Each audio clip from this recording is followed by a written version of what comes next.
అష్టాదశ పురాణములు గరుడ పురాణం ఆచారకాండ 82 రాజనీతి వీడియో చేసినవారు కంచి త్యాగరాజులు.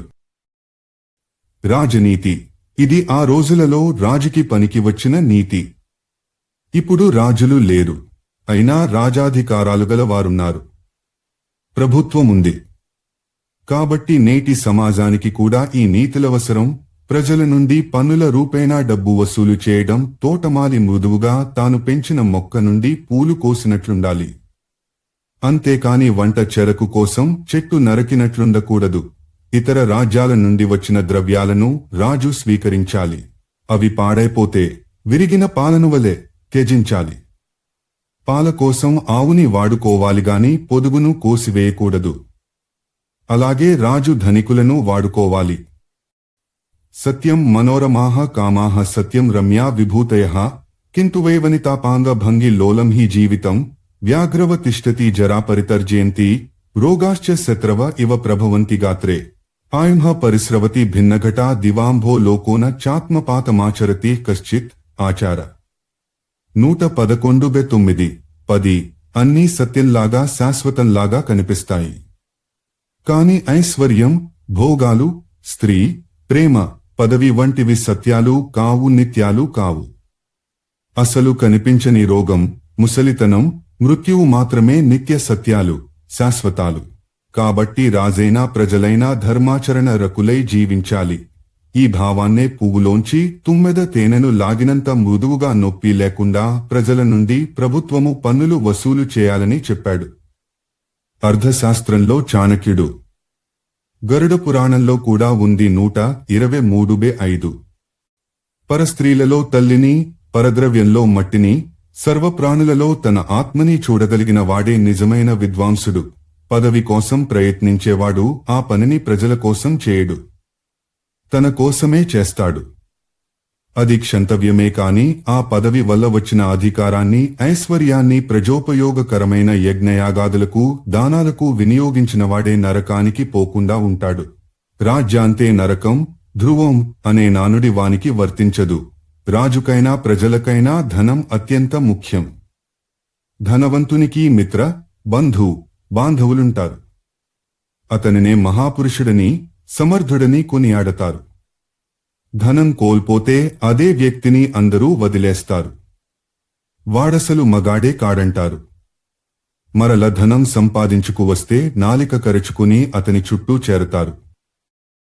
యస్యార్థాస్తస్య మిత్రాణి యస్యార్థాస్తస్య బాంధవాః యస్యార్థాః స పుమాలోకే యస్యార్థాః స చ పండితః త్యజంతి మిత్రాణి ధనైర్విహీనం పుత్రాశ్చ దారాశ్చ సుహృజ్జనాశ్చ తేచార్ధవంతం పునరాశ్రయంతి హ్యర్టో హి లోకే పురుషస్య బంధున్హ.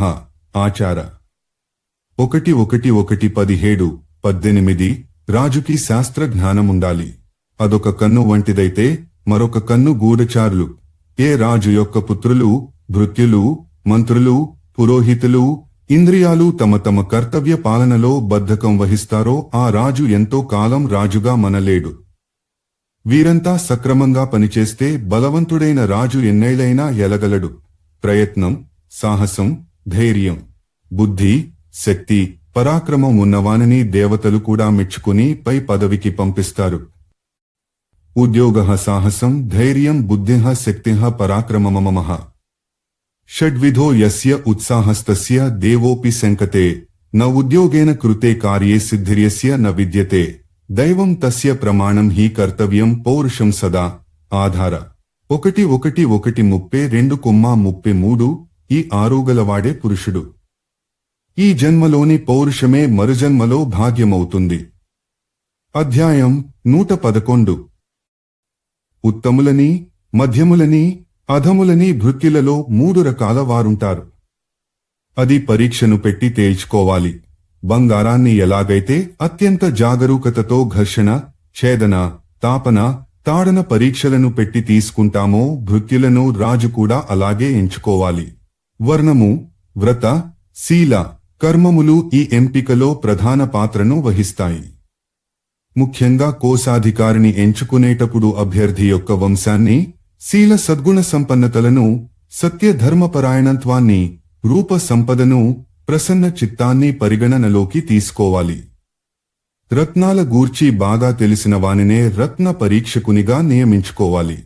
బలపరాక్రమాలే కాక మంచి యుద్ధ వ్యూహరచనాదక్షుని సేనాధ్యక్షునిగా నియమించుకోవాలి.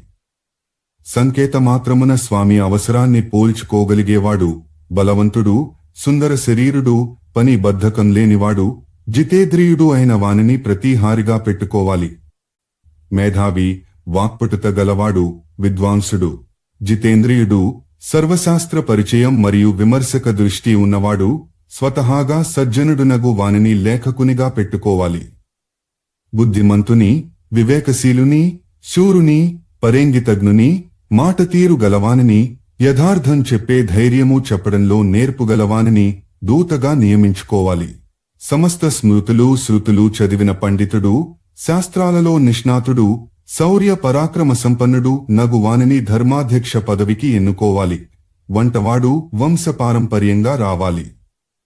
పాకశాస్త్ర ప్రవీణుడై ఉండాలి. నిజాయితీ, సత్యవాక్ పరిపాలన, పవిత్రత, సామర్థ్యము గలవాడే ఉండాలి. ఎన్ని అర్హతలున్నా దుర్జనుని ఏ పదవికి తీసుకునరాదు. అధికారాన్ని ఎవరి చేతిలోనూ పెట్టరాదు. అధ్యాయం 112. అష్టాదశ పురాణములు, గరుడ పురాణం, ఆచారకాండ.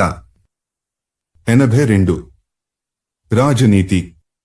వీడియో చేసినవారు కంచి త్యాగరాజులు.